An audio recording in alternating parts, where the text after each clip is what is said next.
Hi, Erik, Linask here in Miami, Florida. We're here at IT Expo East, and I'm talking with Jim Dalton. Jim's from TransNexus. Jim, thanks for joining me. Great to have you. Eric, it's great to be here. Thank you. So I know you were you're part of a panel on fraud in the telecom space. How big of an issue is fraud? Tell me, where does TransNexus see fraud and the issues? Well, you know, Eric, fraud has been an issue for telecom operators forever. Sure. But it's never really hit the voice over IP operators really until the last couple of years. And we're hearing it across the board from our customers that what happens is their service providers, our customers are service providers, they're serving enterprises, and these enterprises are getting hacked. Their PBX is getting hacked. There are all sorts of tools on the internet. Probably the most notorious is a tool called SipVicious. They hack into the internet and start generating a lot of calls. And there are all kinds of different scams that people have to profit from these free calls. And what happens is, you know, they generate a tremendous amount of traffic. The enterprise customer ends up with a big bill. They don't realize they've been hacked. They're not going to pay it. And that leaves our customer, the service provider, on the hook for a lot of international calls that they've got to pay for. So it's a really big problem that's popped up in about the last year or two. So it's a new problem. And each event can cost between $5,000 to $50,000. So it's serious. Wow.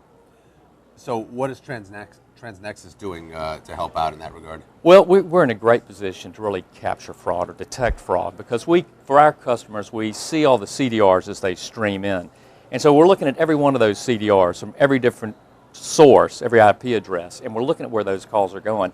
And when there's an unusual spike in traffic, particular dial codes or from an IP address, we can detect it and we can block those calls, those specific calls to individual country codes, for example, right there. So it stops fraud in its tracks before it's really a serious problem. And that's how we help our customers. Do your customers typically find instances of fraud well after it's too late? You know, that's really what's happening today. Yeah. Is fraud occurs on Friday and they don't realize until Monday morning, oh my gosh, we've got, you know, 1 million calls to Ivory Coast or some other exotic country like that. So that's the case that's happening right now. They don't have the tools in place to detect this traffic pumping, and that's what our system does. So cost, obviously, you mentioned you know, somebody's got to pay for these calls. Are there impacts on the network as well?